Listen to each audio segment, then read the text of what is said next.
پھر United States اس کے بعد ہے، پھر فرانس ہے، پھر جرمنی، پھر رشیا، پھر Austro Hungary, Italy, Japan, Holland, Belgium, Spain, Switzerland, Denmark, Sweden, Norway, Romania.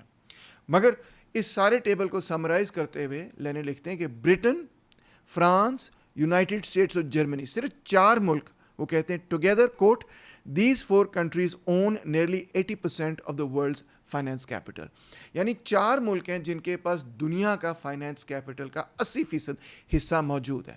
ہم یہ کہہ سکتے ہیں کہ معاشی اعتبار سے ہم اس بات کو سمجھ سکتے ہیں کہ دنیا جو ہے اس پر 4 ملک قابض ہیں، یو کے، یو ایس، فرانس اور جرمنی، معاشی اعتبار سے۔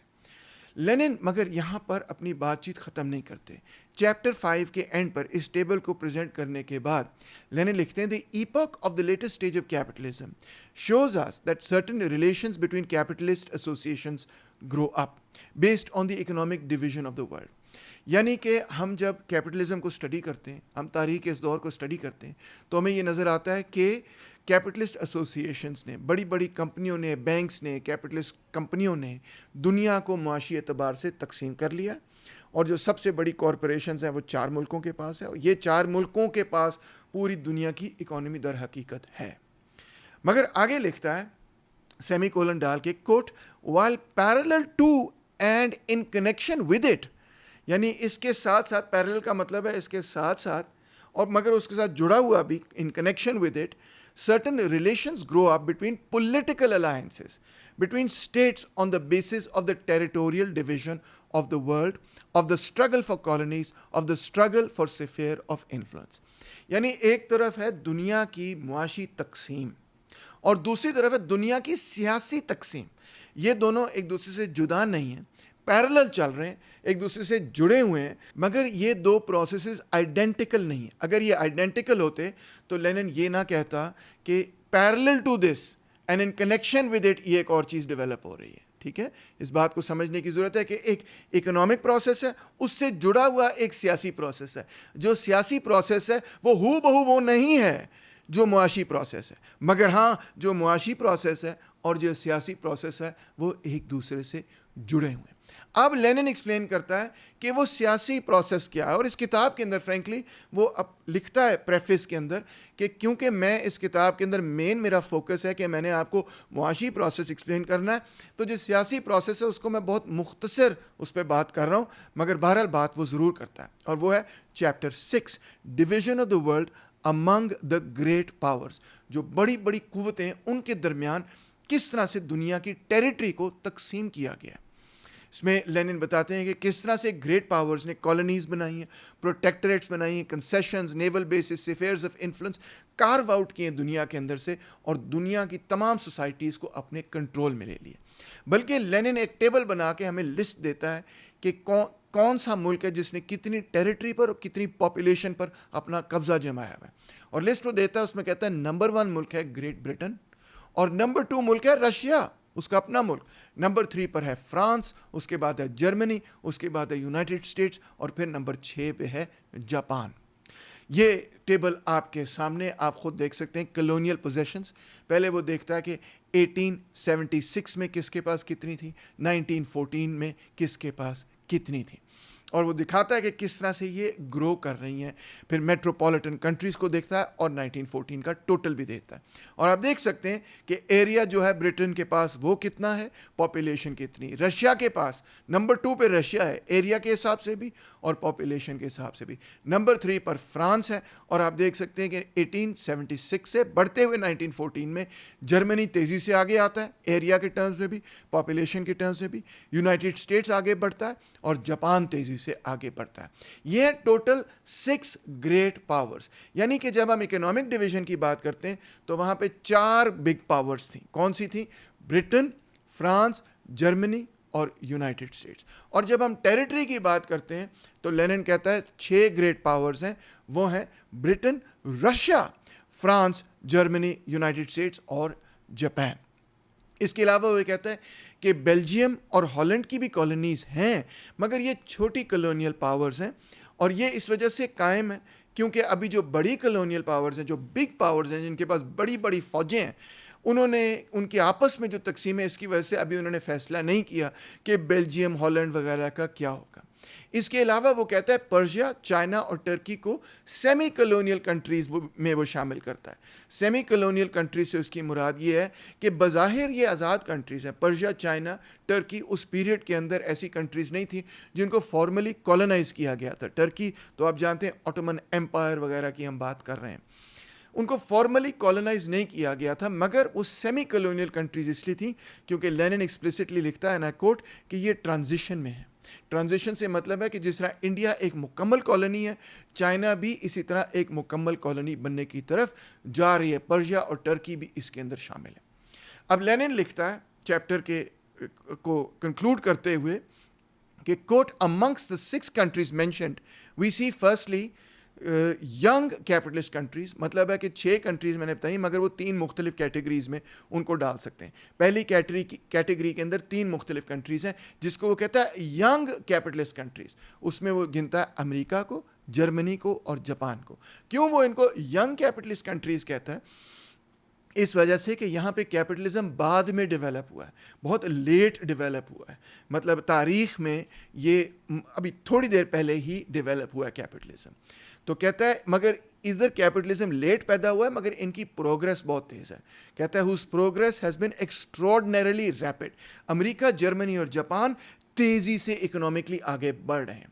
Secondly countries with an old capitalist development, وہ جہاں پہ سرمایہ داری نظام بہت پرانا ہے. اس میں ہے France and Britain, whose progress lately has been much slower than that of the previously mentioned countries. یعنی فرانس اور برٹن کی جو اب پروگریس ہے وہ اتنی تیز نہیں ہے. امریکہ, جرمنی اور جاپان تیزی سے فرانس اور گریٹ برٹن میں سے کیچ اپ کر رہے ہیں. اور پھر دلچسپ بات ہے, thirdly a country most backward economically, معاشی اعتبار سے یہ بہت ہی پسماندہ ملک ہے, Russia, where modern capitalist imperialism is enmeshed so to speak in a particularly close network of pre-capitalist relations. یعنی یہاں پہ جدید سرمایہ دارانہ سامراجی نظام پری کیپٹلسٹ فیوڈل ریلیشنز کے ساتھ جڑا ہوا ہے. رشیا اور جاپان کو ذرا کیئرفلی سمجھنے کی ضرورت ہے. لینن کے لیے رشیا اور جاپان دونوں امپیریلسٹ پاورز تھیں, مگر جیسے میں آپ کو سمجھا چکا ہوں یہ بگ پاورز میں شامل تھیں. رشیا نمبر 2 سب سے بڑی پاور تھی ٹیریٹری کے حساب سے اور پاپولیشن کے حساب سے, جس لوگوں کو اسے اپنے قابو میں لیا ہوا تھا. لینن رشیا اور جاپان کو امپیریلسٹ پاور سمجھتا تھا, مگر اکنامکلی رشیا بیکورڈ کنٹری مانتا تھا. وہ کہتا تھا کہ یہ تو ابھی سیمی فیوڈل کنٹری ہے.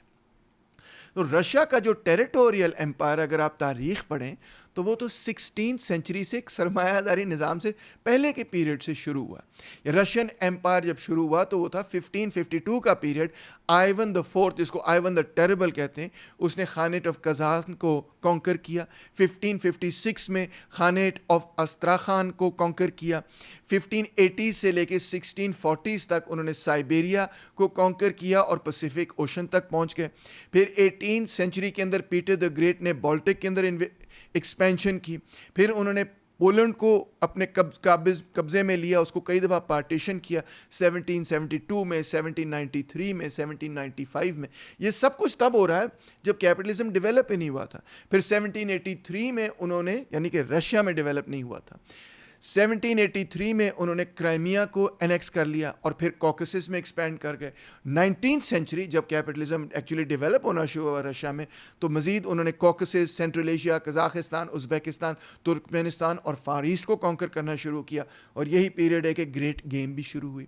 لینن انفیکٹ کہتا تھا اپنے ملک کے بارے میں that it is the prison of nations, کہ یہ جو امپیریل اسٹیٹ ہے اس نے بہت سارے اور اسٹیٹس کو اور لوگوں کو امپریزن کیا ہوا, جیل میں ڈالا ہوا ہے. اس میں پولینڈ کو وہ شامل کرتے تھے, فن لینڈ کو, یوکرین کو, کوکسس کو, سینٹرل ایشیا کو, سائبیرین لوگوں کو شامل کرتے تھے.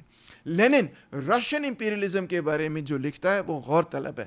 میں کوٹ کرتا ہوں اس کی کتاب سے, اسی چیپٹر یعنی کہ چیپٹر 6 میں the division of the world amongst the great powers میں لکھتا ہے, quote, Russian imperialism is distinguished by the fact that in Russia the monopoly of modern finance capital is partly replaced by monopolist possession of immense territories. یعنی Russian imperialism کی جو خاص بات ہے دوسری امپیریلزم کے مقابلے میں وہ یہ ہے کہ یہاں پہ جو فائنینس کیپٹل کا کردار ہے اس کو پارٹلی ریپلیس کیا کس چیز نے, the monopolist position of immense territories. Russian imperialism کا فوکس رہا ہے ٹیریٹریز پہ, اور وہ فہرست آپ کے سامنے کہ کہاں کہاں انہوں نے کانکر کیا. اسی طرح جاپانیز امپیریلزم کو بھی ہم سمجھنے کی کوشش کرتے ہیں. جاپانیز امپیریلزم کی جو ایکسپینشن تھی وہ 1870s میں شروع ہو چکی تھی. 1874 میں انہوں نے سب سے پہلی امپیریل ایکسپیڈیشن کی تائیوان کے اندر, مگر اس وقت انہوں نے تائیوان کو انیکس نہیں کیا, اپنے ملک سے باہر جا کے فتح کیا تائیوان کو, مگر اس کو انیکس نہیں کیا. مگر پھر 1879 میں انہوں نے انیکسیشن آف دا رائیوکیو کنگڈم کیا, اور اس کو لوگ مانتے ہیں کہ یہ جاپان کی فرسٹ کولونیل ایکسپینشن تھی 1879 میں. غور کیجئے کہ جاپان کے اندر فائنانس کیپٹل سے پہلے ان کی یہ امپیریل ایکسپینشن, ٹیریٹوریل ایکسپینشن شروع ہو چکی تھی, جس طرح رشیا میں بھی ہے. 1895 میں انہوں نے اپنی فرسٹ اوورسیز کالونیز بنانی شروع کر دی. فرسٹ سائنو جاپانیز وار ہوئی, یعنی کہ انہوں نے چین پر حملہ کیا, تائیوان کو بھی ایکوائر کیا, اور اس پیریڈ سے ہم کہتے ہیں کہ جاپان نے اپنا کولونیل ایمپائر بنانا شروع کر دیا. Taiwan became Japan's first permanent overseas colony. Taiwan کو انہوں نے اپنی کالونی بنا لیا, اور 1905 میں انہوں نے کوریا کو بھی کانکر کر لیا اور اس کو اپنی کالونی بنا لیا. یہ روسو جاپانیز وار 1905 کی, اس کے بعد اور 1910 میں کوریا کو انہوں نے فارملی انیکس کر دیا. ہم کچھ ایسے ملکوں کی بھی مثال دیکھ سکتے ہیں کہ جہاں پہ فائنانس کیپٹل بہت ہائیلی ڈیولپڈ ہے مگر ٹیریٹوریل ایکوزیشن میں وہ بہت پیچھے ہیں. مثال دی جا سکتی ہے سوئٹزرلینڈ کی یا سویڈن کی. یہ دونوں ملک لینن کے زمانے میں بھی اور آج کے زمانے میں بھی فائنانس کیپٹل کے حوالے سے شاید دنیا میں سب سے ایڈوانس ملک ہیں. جی ہاں, خاص طور پہ کیونکہ یورپین یونین کی جو کیپٹلسٹ بینکنگ ہے وہ ان ملکوں کے ذریعے ہوتی ہے. مگر ٹیریٹوریل ایکوزیشن کے اعتبار سے اگر صرف ملکوں تک دیکھا جائے تو ان کے پاس کوئی کولونیل ایمپائرز نہیں ہیں, نہ ان کو ضرورت ہے, کیونکہ ڈویژن آف لیبر یہاں پر موجود ہے. لینن اس پر بھی بات کرتا ہے کہ مثال طور پہ پورچوگل کی اپنی کالونیز ہیں, مگر لینن کہتا ہے کہ گریٹ برٹن ایک طرح سے پورچوگل کو اپنی کالونی تو نہیں مگر پروٹیکٹوریٹ بنا چکا ہے تاکہ وہ اپنے کالونیل انٹرسٹ کا خیال رکھ سکے. تو اسی طرح سوئٹزرلینڈ اور سویڈن کے اپنے کالونیل ایمپائرز تو نہیں تھے, مگر جن لوگوں کے کالونیل ایمپائرز تھے خاص طور پہ برٹن, فرانس اور جرمنی, یہ ان کے بینکرز بن گئے. اس سے ہمیں سمجھ یہ آتی ہے کہ ایک ہے اکنامک پروسیس کہ جس کے اندر فائنانس کیپٹل ڈیولپ ہو رہا ہے اور دنیا جو ہے وہ فائنانس کیپٹل اپنے درمیان تقسیم کر رہی, اور ایک پولیٹیکل پروسیس چل رہا ہے اس کے پیرل, اس سے کنیکٹڈ مگر اس کے پیرلل چل رہا ہے. ٹھیک ہے, آئیڈینٹیکل نہیں ہے دونوں, جس میں رشیا اور جاپان آگے آگے ہیں. فائنانس کیپٹل کی ڈیولپمنٹ میں وہ پیچھے ہیں مگر ٹیریٹوریل ایکسپینشن میں وہ آگے آگے ہیں. انہوں نے ایک ٹیریٹوریل ایمپائر فائنانس کیپٹل کی ڈیولپمنٹ سے پہلے ہی بنانا شروع کر دیا, اور اس کے فائنانس کیپٹل کی ڈیولپمنٹ کے ساتھ وہ مزید اور تیز ہونا شروع ہو گیا. سمجھنے کی بات یہ ہے کہ دو پروسیسز چل رہے ہیں, ایک دوسرے سے جدا نہیں ہے, ڈیٹیچ نہیں, ایک دوسرے سے جڑے ہوئے. ایک پروسیس ہے مونوپولی فارمیشن کا اکنامکس کے اندر, اور ایک پروسیس ہے ٹیریٹوریل ایکوزیشن کا بائی دا بگ پاورز. یہ دونوں ایک دوسرے کے ساتھ لینن کہتا ہے جڑے ہوئے پروسیسز ہیں اور ثابت کرتا ہے. مگر یہ جو ٹیریٹوریل ایکوزیشن کا پروسیس ہے یہ کوئی سرمایہ داری نظام میں شروع نہیں ہوا, بلکہ یہ سرمایہ داری نظام سے پہلے سے ہی قائم تھا. روم میں بھی ہوتا تھا, رشیا بھی یہ کرتی تھی, کئی مختلف ایمپائرز بنے جنہیں ٹیریٹری اور لوگوں پر قبضہ کیا, اور اس کو امپیریلزم کا لفظ بولا جاتا ہے. اب جو جدید امپیریلزم کی شکل نکلی وہ کیا تھی کہ جب جدید سرمایہ داری نظام اپنی اجارہ دار شکل تک پہنچا, یعنی مونوپولی کیپٹلزم ڈیولپ ہوا, تو اس نے یہ ٹیریٹوریل ایکوزیشن کے پروسیس کو اور پاپولیشن کے پر قبضے کے پروسیس کو ایکسیلریٹ کیا, تیز کیا. اس کی اکنامک فاؤنڈیشن, اس کی ایک نئی اکنامک فاؤنڈیشن پیدا کر دی, یعنی فائنانس مونوپولی کیپٹلزم, اس کی نئی اکنامک فاؤنڈیشن قائم ہو گئی. اب لینن خصوصی طور پہ کاؤٹسکی کے خلاف لکھ رہا تھا اس مضمون کے اندر، اور صرف کاؤٹسکی کے خلاف نہیں، ان تمام مارکسسٹوں کے بھی خلاف اور ان تمام تھنکرز کے خلاف جو اس پولیٹیکل پروسیس کو اور اس اکنامک پروسیس کو ایک دوسرے سے ڈٹیچ کرتے تھے، علیحدہ کرتے تھے. یہ بات لینن صاف صاف اپنے کنکلوژن میں لکھتا ہے، جہاں وہ کہتا ہے quote Kautsky detaches the politics of imperialism. Politics of imperialism کیا ہے؟ اس کا وہ ٹیریٹوریل ایکوزیشن کی پالیسی کہ ہم نے دوسرے ملکوں کو جا کے فتح کرنا ہے، from its economics. Speaks of annexations as being a policy, quote, preferred by finance capital, and opposes it to another bourgeois policy which he alleges is possible on this very same basis of finance capital. سمجھ آئیے آپ کو؟ یعنی کہ کاؤٹسکی یہ کہہ رہا ہے کہ امپیریلزم ایک پالیسی ہے، اس پہ تو کسی کو اختلاف نہیں ہے، مگر اختلاف اس چیز پہ ہے کہ کاؤٹسکی اس امپیریلسٹ پالیسی کو اس معاشی ڈھانچے سے جو اس پالیسی کو پیدا کرتا ہے، لینن لکھتا ہے ڈیٹیچ کر دیتا ہے. کہتا ہے کہ ہاں یہ ایک پالیسی ہے، یہ ایک امپیریلسٹ پالیسی ہے، مگر اس کا معاشی بنیاد سے کوئی لینا دینا نہیں ہے. اور لہٰذا کاؤٹسکی کہتا ہے کہ ہاں کچھ فائنینس کیپٹلسٹ ہیں جو اس پالیسی کو پریفر کرتے ہیں، یعنی کہ امپیریلسٹ پالیسی، مگر کچھ اور برجوا لوگ بھی ہیں، کوئی ایک اور برجوا پالیسی بھی بنائی جا سکتی ہے جو کہ یہ امپیریلسٹ پالیسی نہیں ہوگی، جو کہ جنگ و جدل کی پالیسی نہیں ہوگی، جو کہ ٹیریٹوریل کانکویسٹ کی پالیسی نہیں ہوگی.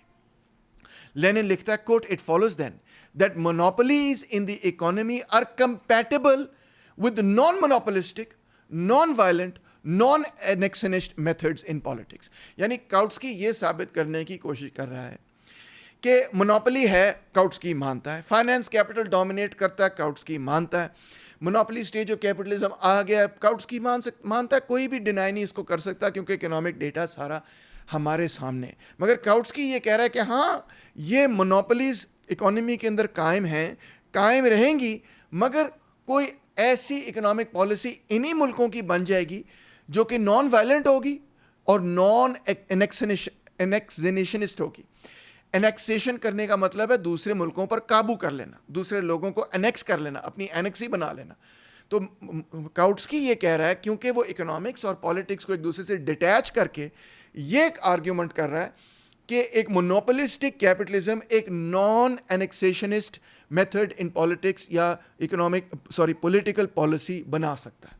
لینن اس چیز کے خلاف آرگیو کر رہا ہے، کہتا ہے کاؤٹسکی کے بارے میں it follows then that the territorial division of the world which was completed during this very epoch of finance capital and which constitutes the basis of the present peculiar forms of rivalry between the biggest capitalist state is compatible with a non-imperialist policy. اس جملے کو سمجھنے کی ضرورت ہے کہ ہم نے دیکھا ہے کہ جو territorial division of the world ہوا ہے اس پیریڈ کے اندر، جو کہ جس کے نتیجے میں ایک مخصوص قسم کی لڑائی سب سے بڑے کیپٹلسٹ اسٹیٹس کے اندر قائم ہو گئی ہے، یہ سارے کا سارا معاشی ڈھانچہ ایک کمپیٹیبل ہے ایک نان امپیریلسٹ پالیسی کے ساتھ. یعنی کہ یہ سارے کا سارا فائنینس کیپٹل، مونوپلی کیپٹلزم جو ہے، ضروری نہیں کہ یہ ایک امپیریلسٹ پالیسی پیدا کرے. لینن کہتا ہے یار پاگل ہو گئے، کیسے ہو سکتا ہے کہ ایک مونوپلی فائنینس کیپٹل کا سسٹم ایک نان امپیریلسٹ پالیسی پیدا کرے؟ یہ ناممکن بات ہے. لینن کہتا ہے یہ جو سیاست اور معیشت کو ایک دوسرے سے جدا کرنے والا عمل ہے جو کاؤٹسکی نے کیا ہے، یہ جو ایلوژن کاؤٹسکی نے پیدا کی ہے کہ ایک finance capital monopoly capital stage کے اندر ایک ایسی پولیٹیکل پالیسی بنے گی جو کہ نان امپیریلسٹ ہوگی، اس کے حوالے سے لینن کہتا ہے کوٹ the result is a slurring over and a blunting of the most profound contradictions of the latest stage of capitalism. Instead of an exposure of their depth, the result is bourgeois reformism instead of Marxism. اس کی وجہ سے bourgeois reformism پیدا ہوا ہے. یعنی کہ کاؤٹسکی کی جو سب سے بڑی مسٹیک ہے وہ یہ ہے کہ وہ اس بات کو ریکگنائز نہیں کرتا کہ جس چیز کو ہم امپیریلسٹ پالیسی کہتے ہیں، انیکسیشنسٹ پالیسی کہتے ہیں، کلونیل پالیسی کہتے ہیں، جو کہ صرف آج کے زمانے میں نہیں، پرانے زمانے میں بھی ایگزسٹ کرتی تھی، روم کے زمانے میں بھی ایگزسٹ کرتی تھی، اور اب ہم دیکھ رہے ہیں کہ جدید سرمایہ داری ریاستیں بھی اسی پالیسی کو اختیار کر رہی ہیں۔ یہ پالیسی کہاں سے جنم لیتی ہے؟ لینن کہتا ہے کہ مونوپلی سٹیج آف کیپٹلزم سے، فائنینس کیپٹل کی ضروریات سے یہ پالیسی جنم لیتی ہے۔ اسی چیز کو کاؤٹسکی نہیں ریکگنائز کرتا، اور لہٰذا یہ ایلوژن پیدا کرتا ہے کہ ایک مونوپلی کیپٹل سٹیج میں رہتے ہوئے امن قائم ہو جائے گا، امن کی پالیسی پیدا ہو جائے گی، نان وائلنٹ پالیسی پیدا ہو جائے گی، نان امپیریلسٹ پالیسی پیدا ہو جائے گی، نان انیکسنیشنسٹ پالیسی پیدا ہو جائے گی، ایسی پالیسی پیدا ہو جائے گی جس میں territorial division of the world, colonialism ختم ہو جائے گا۔ یہ ہو ہی نہیں سکتا، لینن کہتا ہے۔ تو ہم نے کیا سیکھا؟ ہم نے یہ سیکھا کہ yes, imperialism is the policy of conquering other societies. یہ ایک پالیسی ہے، ایک ایسا عمل ہے جو کہ پرانے زمانے میں بھی تھا۔ It has existed since before capitalism. Rome کے زمانے کی پالیسی بھی امپیریل پالیسی تھی، اور بھی بہت ساری ریاستیں تاریخ میں ایگزسٹ کرتی آئی ہیں جو کہ امپیریلزم پریکٹس کرتی آئی ہیں، جو کہ کیپٹلسٹ نہیں تھیں۔ کیپٹلزم سے پہلے بھی امپیریلزم ایگزسٹ کرتا آیا ہے۔ امپیریلزم کا مطلب کیا ہوا؟ کہ آپ دوسرے ملکوں پر قبضہ کریں، ایک بڑے سے بڑا ایمپائر بنائیں۔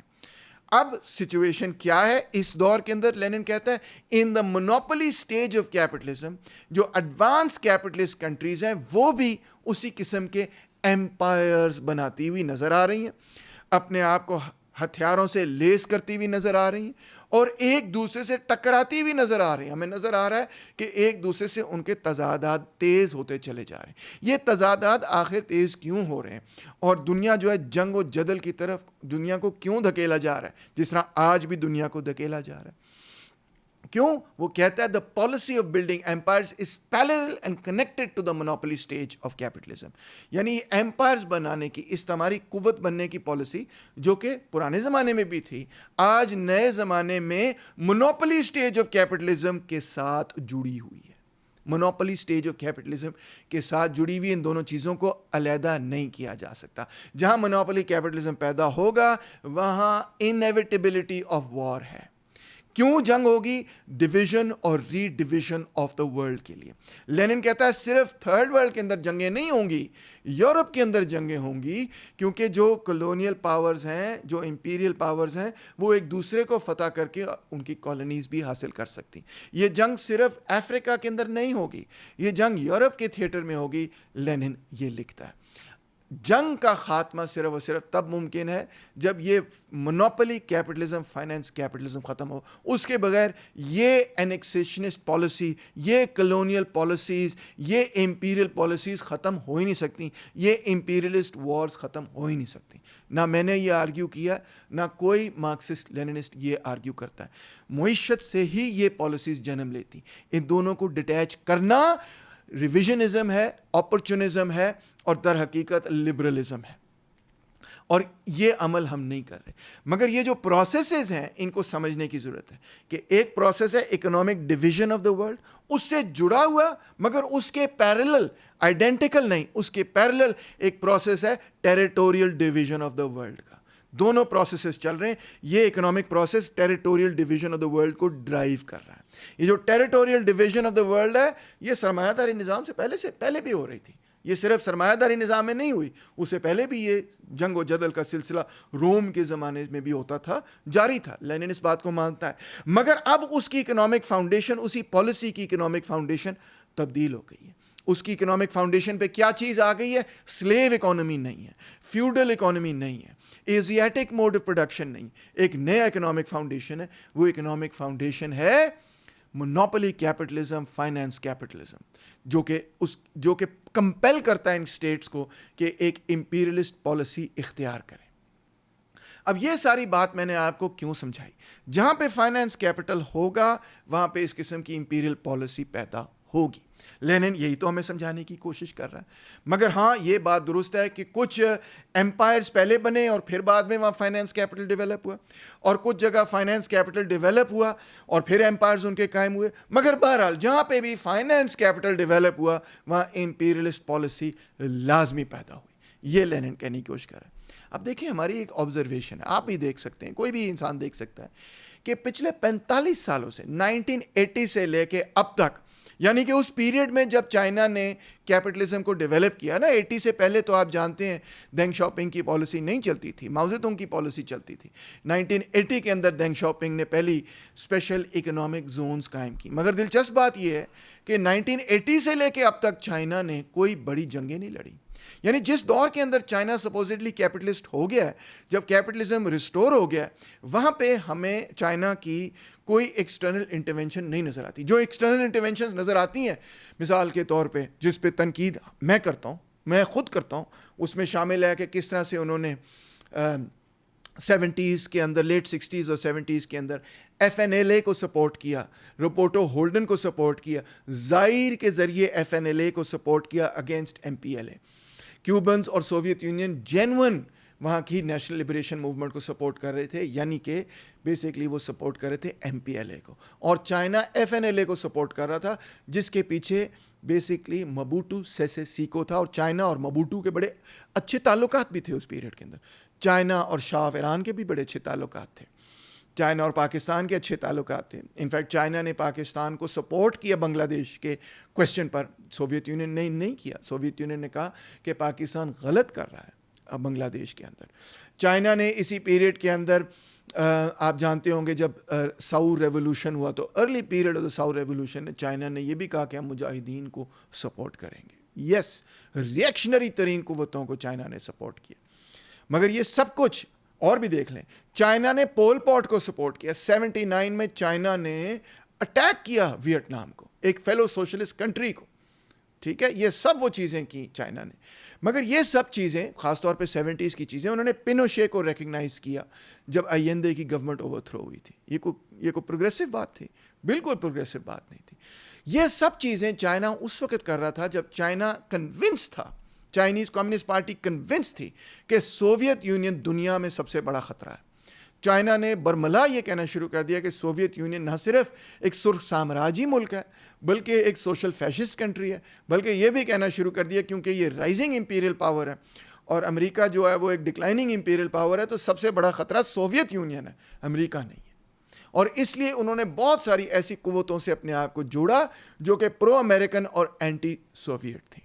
یہ سب کچھ انہوں نے اس دور کے اندر کیا جو کلچرل ریولوشن کا الٹرا لیفٹسٹ دور تھا. یس, یہ سب کچھ اس دور کے اندر کیا جب یہ نہیں کہا جا سکتا کہ چائنا کے اندر پرو کیپٹلسٹ ریفارمز ہوئے تھے, کہ چائنا کے اندر فائنینشیل اولیگارکی, سمجھنے کی کوشش کر رہے ہیں آپ, چائنا کے اندر ابھی فائنینشیل اولیگارکی 1973 میں تو نہیں تھی نا. کوئی بھی یہ نہیں کہتا کہ 73 کے اندر چائنا میں کیپٹلزم ریسٹور ہو گیا تھا. کوئی بھی یہ نہیں کہتا کہ 68 کے اندر چائنا کے اندر کیپٹلزم ریسٹور ہو گیا تھا جب وہ روبرٹو ہولڈن کو سپورٹ کر رہے تھے. تو this was an ultra leftist phase جس کے اندر چائنا نے ایسی ریئیکشنری قوتوں کو سپورٹ کیا صرف اور صرف اس نقطہ نظر سے کہ سوویت یونین جو ہے وہ سب سے بڑا خطرہ ہے, وہ سر سامراجی ملک ہے. اب دیکھیں 80 کے اندر چائنا میں سب سے پہلے صرف اسپیشل اکنامک زونز کے اندر ریسٹور ہونا شروع ہوا کیپٹلزم, ٹھیک ہے. یس, یہ کیپٹلزم کی ریسٹوریشن تھی, اور مطلب ایک سیکٹر کے اندر ریسٹوریشن تھی, اور آہستہ آہستہ وہ بڑھتا چلا گیا. اسپیشل اکنامک زونز انہوں نے بڑھانی شروع کر دی. پھر اس کے بعد ایک پیریڈ ایسا آیا کہ اسپیشل اکنامک زونز کی جو اکنامک ایکٹیویٹی تھی وہ اسپیشل اکنامک زونز تک محدود نہیں رہی بلکہ شہروں کے اندر بھی پھیلنی شروع ہوئی. اس میں چائنا نے بہت ساری دلچسپ قسم کی چیزیں کی کہ کس طرح ہم ٹیکنالوجی کو ریورس انجینئر کریں گے, یہ کریں گے, وہ کریں گے, فلانا کریں گے. کسی اور لیکچر میں کور کروں گا. مگر دلچسپ بات کیا ہے وہ یہ ہے کہ اس پیریڈ کے اندر چائنا نے یہ فیصلہ کیا کہ ہم دوسرے ملکوں میں جا کے ان کی کنٹریز کے اندر انٹرفیئر کرنے کی پالیسی کو ختم کر رہے ہیں. ہم کریں گے نہیں, ہم صرف اور صرف ایکسکلوسیولی فوکس کریں گے کہ ہم نے اپنے ملک کو ڈیولپ کرنا ہے. یہ اب چائنا ایمرج کر رہا ہے اس پیریڈ سے کہ جب وہ یہ کہتا تھا کہ انٹرنیشنل پالیٹکس میں ہمیں تو اس سے کوئی غرض ہی کوئی نہیں, اس میں کوئی دلچسپی نہیں لیتا تھا. جو بھی امریکہ کہہ دے تقریباً وہی چائنا کہتا تھا یس نو پرابلم, ٹھیک ہے, ہم بھی مان لیتے ہیں کہ اگر آپ DPRK کو جو ہے وہ کہتے ہیں کہ جی وہ ایٹامک بامز نہ بنائیں تو ہم اس پہ بھی آپ کے ساتھ ہیں, وہ نیوکلیئر ٹیسٹنگ نہ کریں ہم اس کے بھی آپ کے ساتھ ہیں. China is only now waking up, یہ ایک حقیقت ہے. کیوں؟ Why is China waking up? کیونکہ دنیا کیا دیکھ رہی ہے سوویت یونین کی انہدام کے بعد کہ جو ٹریڈیشنل امپیریل پاورز تھیں، امریکہ اس کے اندر شامل ہے، برٹن اس کے اندر شامل ہے، فرانس اس کے اندر شامل ہے، وہ پچھلے 25 سالوں کے اندر اتنی اگریسو ہو گئی کہ جس کی حد حساب کوئی نہیں، بہت زیادہ اگریسو ہو گئی. ہم نے دیکھا، سب دیکھ رہے ہیں، دنیا دیکھ رہی کہ امریکہ اور اسرائیل نے ایک بالکل دنیا کی آنکھوں کے سامنے ایک جینوسائیڈ کیا. اس وقت عالمی اعتبار سے ورلڈ پیس خطرہ ہے، اگر کسی کو مڈل ایسٹ میں اگر خطرہ ہے تو اسرائیل کی وجہ سے خطرہ ہے. عالمی اعتبار سے خطرہ ہے اگر دنیا کو تھرڈ ورلڈ وار کا، تو کون اس کو ڈرائیو کر رہا ہے؟ کون اس پروسیس کو ڈرائیو کر رہا ہے؟ آپ کے سامنے کہ امریکہ اس پروسیس کو ڈرائیو کر رہا ہے. امریکہ جو ہے جینوسائیڈ کو سپورٹ کر رہا ہے، ریجیم چینج آپریشن سپورٹ کر رہا ہے، wars of aggression and conquest and annexation کو سپورٹ کر رہا ہے، گورنمنٹس کو اوور تھرو کر دیتا ہے، اکنامکلی سٹارو کر رہا ہے گورنمنٹس کو. کیوبا کو سٹارو کر لو. دوسری، گورنمنٹس کے ہیڈ آف سٹیٹس کو چکوا لیتا ہے، کڈنیپ کر لیتا ہے، کہتا ہے ہم نے گرین لینڈ کو اینیکس کرنا ہے. یہ ایک صاف صاف کلونیل اور امپیریل پالیسی ہے. اسی پیریڈ کے اندر جب ہم دیکھتے ہیں تو چائنا ایک اگریسو کنٹری کے طور پہ سامنے نہیں آتی. 80s سے آگے دیکھیں آپ، چائنا ایک اگریسو کنٹری کے طور پر سامنے نہیں آتی. کوئی بھی بڑی جنگ چائنا نے پچھلے 45 سال میں نہیں کی. کسی بھی دوسرے ملک پر قبضہ کرنے کی کوشش پچھلے 45 سال میں چائنا نے نہیں کی. یہ حقیقت ہے. اور جو پچھلی چیزیں بھی انہوں نے کی افغانستان کے اندر جو، اور روبوٹو ہولڈن کو سپورٹ کرنا، زائر کو سپورٹ کرنا اینڈ سو آن، میں جیسے کہہ رہا ہوں اس میں بھی یہ نہیں ثابت کیا جا سکتا کہ وہ ان پوری کنٹریز کو ٹیک اوور کرنا چاہتے تھے یا انہوں نے کیا. انہوں نے یہ نیگیٹو چیزیں کی بیسکلی سوویت یونین کو یہ تصور کرتے ہوئے کہ یہ ایک سامراجی ملک ہے، جو بھی اس کے خلاف کھڑا ہو جائے ہم اس کو سپورٹ کریں گے. غلط اپورچونسٹ الٹرا لیفٹ پالیسی تھی. اب دیکھیں کیا معاملہ ہے. معاملہ آج کا یہ ہے کہ ایک امپیریلسٹ وار چائنا پر امپوز کرنے کی تیاری ہو رہی ہے. نیٹو اپنی ملٹری سپینڈنگ بڑھا رہا ہے کہ ہم نے رشیا اور چائنا کو توڑنا ہے، اور تیزی سے بڑھا رہا ہے، اور برملا یہ کہہ رہا ہے کہ ہمارا مین دشمن جو ہے وہ رشیا اور چائنا ہے. کون امپوز کر رہا ہے جنگ دنیا کے اوپر؟ کیا چائنا دنیا کے اوپر جنگ امپوز کر رہا ہے؟ کوئی بھی بندہ کہے گا نہیں. کیا چائنا کے اوپر ایک عالمی جنگ امپوز کی جا رہی؟ دی آنسر از یس. کون امپوز کرنا چاہ رہا ہے؟ یو ایس فائنینس کیپٹل، جو کہ چین کو ڈومینیٹ کرنا چاہتا ہے، اس کی مارکیٹ کو ڈومینیٹ کرنا چاہتا ہے، اس کی الیکٹرانک وہیکلز کی کیپیسٹی، اس کی بیٹریاں بنانے کی کیپیسٹی، اس کی اے آئی کی کیپیسٹی، ان سب چیزوں سے امریکہ کی گلوبل ہیجیمنی چیلنج ہوتی ہے، اور وہ اپنی گلوبل ہیجیمنی کو قائم رکھنے کے لیے اپنی ملٹری کو استعمال کرنا چاہتے ہیں. دنیا کے سامنے کلیئر ہے کہ امپیریلسٹ جو ہے وہ چائنا کے اوپر اگریشن کرنے کے لیے تیار ہو رہے ہیں. چائنا امریکہ پہ اگریشن کرنے کے لیے تیار نہیں ہو رہا. چائنا کسی دوسرے ملک پر اگریشن کرنے کے لیے تیار نہیں ہو رہا، بلکہ چائنا اگر تیار ہو رہا ہے تو صرف اس چیز کے لیے تیار ہو رہا ہے کہ ہم پر اگریشن ہونے جا رہی ہے. اور یہ چیز دنیا کے سامنے ہے کہ جو امپیریلسٹ پاورز ہیں، نمبر ایک وہ چائنا کو اپنے الائے سے کاٹ رہے ہیں. مطلب ہے وینیزویلا چین کا الائے ہے، ٹھیک ہے اس کے صدر کو اٹھا لو. ایران اگر چین کا الائے ہے تو ٹھیک ہے اس کو تباہ و برباد کر دو، and so on so forth. اچھا، چائنا کے پاس اگر ریئر ارتھ منرلز ہیں تو گرین لینڈ کو ٹیک اوور کر لو تاکہ ہم چائنا سے مقابلہ کر سکیں. ہر چیز کے پیچھے چائنا چائنا چائنا ان کے لیے ایک فوبیا ہے. اور اس فوبیا کو جسٹیفائی کرنے کے لیے new York Times, Washington post, جو کہ کبھی یہ نہیں کہتے کہ سرکار امریکہ کی پالیسی ایران کے حوالے سے ایک امپیریلسٹ پالیسی، جو کبھی اپنے اداریے میں یہ نہیں لکھتے کہ امریکہ کی پالیسی پورے لیٹن امریکہ پہ ایک امپیریلسٹ پالیسی رہی، جو کبھی یہ نہیں کہتے کہ پورے ایسٹ ایشیا کے اندر امریکہ کی پالیسی فلپینز وغیرہ اس کی ایک کالونی کی طرح ہے اور ایک امپیریل پالیسی ہے. واشنگٹن پوسٹ تو کبھی یہ نہیں لکھتا، مگر یہ وہ ضرور روز لکھتے ہیں کہ چائنا ایک امپیریلسٹ قوت ہے. وہ دنیا کو یہ کنونس کرنا چاہتے ہیں کہ چائنا اگریسر ہے، ہم تو دنیا کو ڈیفینڈ کر رہے ہیں، اس کے فریڈم کو، ڈیموکریسی کو ڈیفینڈ کر رہے ہیں. ایٹ دا سیم ٹائم پورا کیمپین آپ کی نظروں کے سامنے ویسٹرن میڈیا میں جاری ہے کہ کسی طرح چین کی کمیونسٹ پارٹی کو اوور تھرو کر دیا جائے، چائنا کے اندر رجیم چینج انٹروڈیوس کر دیا جائے. اس پارٹی کے خلاف باقاعدہ روزانہ پروپیگنڈا ہوتا ہے کہ جناب یہ تو فلاں ہیں، یہ تو ڈھمکانے، یہ تو ایسے ہیں، تو ویسے ہیں، تو یہ تو ختم ہو جانے چاہیے، اتھارٹیرین ہے، فلاں ڈھمکان، جو مرضی وہ بولتے جاتے ہیں. ایک بات میری آپ ذہن نشین کر لیں، آپ لکھ لیں اس بات کو. اگر یہ ویسٹرن کنٹریز کامیاب ہو گئی چین کے خلاف، تو چائنا کے جتنے گینز ہیں 1949 سے لے کے آج تک، وہ تمام کے تمام تباہ و برباد ہو جائیں گے. چائنا کا بھی وہی حشر نشر ہوگا جو 19 سینچری میں ہوا کرتا تھا، یعنی کہ جب ان کو ایک سینچری آف ہیومیلیشن اٹھانی پڑی. ان کی پوری اکانومی کو یہ ٹیک اوور کر لیں گے. چائنا کے ساتھ یہ لوگ وہی کرنا چاہتے ہیں جو یہ پہلے سوویت یونین کے ساتھ کر چکے ہیں، کس طرح ان کی سوویت یونین کی معیشت انہوں نے تباہ و برباد کر کے رکھی. ایبسولوٹلی اس کنٹری کو ریپ کیا، میں کہتا ہوں، with their structural adjustment policies and shock therapy. یہی کچھ وہ چین کے ساتھ کرنا چاہتے ہیں. اور چین میں جو سب سے بڑا خطرہ ہے وہ صرف نیٹو کا نہیں ہے. ایک تو خطرہ باہر سے ہے نیٹو سے، مگر اس سے بھی بڑا خطرہ اندر سے ہے. سوویت یونین کو انہوں نے باہر سے نہیں توڑا تھا، انہوں نے اس کو اندر سے توڑا تھا. اندر سے چائنا کو کیا خطرہ ہے کہ چائنا نے بذات خود 1980 کے بعد وہ طبقہ پیدا کیا، چائنیز کمیونسٹ پارٹی نے پیدا کیا وہ طبقہ جس کو سرمایہ دار طبقہ کہا جاتا ہے، جس کے مفادات سرمایہ داری نظام کے ساتھ ہیں. ان کے مفادات، پرماننٹ مفادات، آج تو وہ کہتے ہیں ہم کمیونسٹ پارٹی چائنا کے ساتھ ہیں، ان کے جو پرماننٹ مفادات ہیں وہ سرمایہ داری نظام کے ساتھ ہیں. اور وہ چاہیں گے کہ چائنا کے اندر بہرحال سرمایہ داری نظام پیدا ہو جائے، اور وہ چاہیں گے کہ کمیونسٹ پارٹی آف چائنا کی لیڈرشپ کو انفلوئنس کیا جائے، کہ کمیونسٹ پارٹی آف چائنا کی لیڈرشپ جو ہے وہ ایسی پالیسیز اپنا لے جس سے مکمل چائنا کے اندر کیپٹلسٹ ریسٹوریشن ہو جائے. چائنا کے اندر کیپٹلسٹ ریسٹوریشن ہوئی ہے مگر مکمل نہیں ہوئی.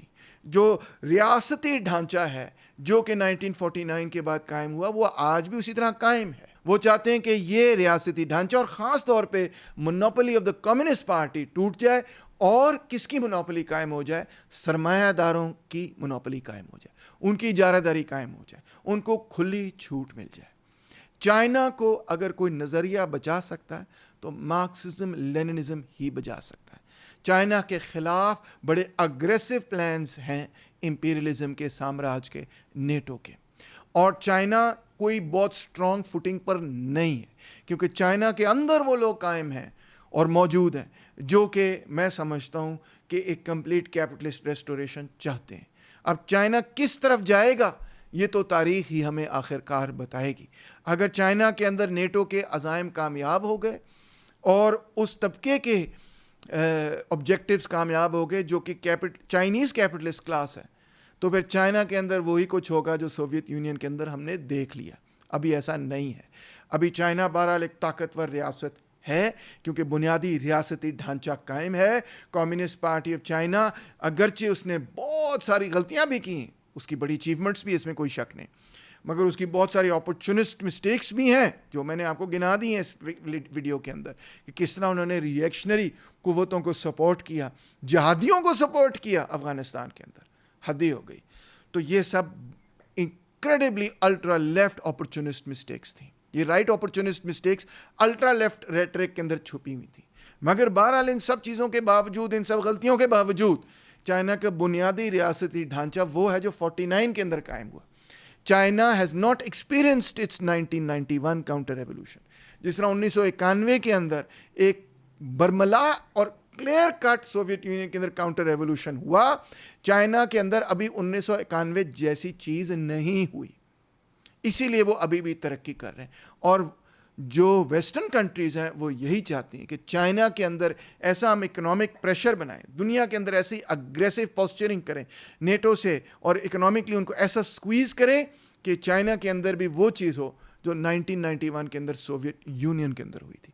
اس چیز کو سمجھنے کی ضرورت ہے، اس پالیٹکس کو سمجھنے کی ضرورت ہے، بجائے اس کے کہ ہم بھی اس طرح چائنا کی طرح الٹرا لیفٹسٹ ہو جائیں. جس طرح چائنا کسی زمانے میں الٹرا لیفٹسٹ ہوتا تھا, ہم بھی الٹرا لیفٹسٹ ہو جائیں اور کہیں کہ یہ بھی ایک امپیریلسٹ پاور ہے, وہ بھی ایک امپیریلسٹ پاور ہے, سب کا سب جو ہے بکواس ہے, اور ہم ہی سب جو ہے نا صرف اور صرف ہم ہی سچے اور کھرے اور اچھے کمیونسٹ ہیں. آپ سچے اور اچھے کمیونسٹ ہوں گے, مگر دنیا کے اندر جو تضادات ہیں ان کی نوعیت کو باریکی سے سمجھے بغیر ہم بائیں بازو کے لوگ کامیاب نہیں ہو پائیں گے, سرمایہ داری نظام کو شکست دینے میں کامیاب نہیں ہوں گے. بہت شکریہ.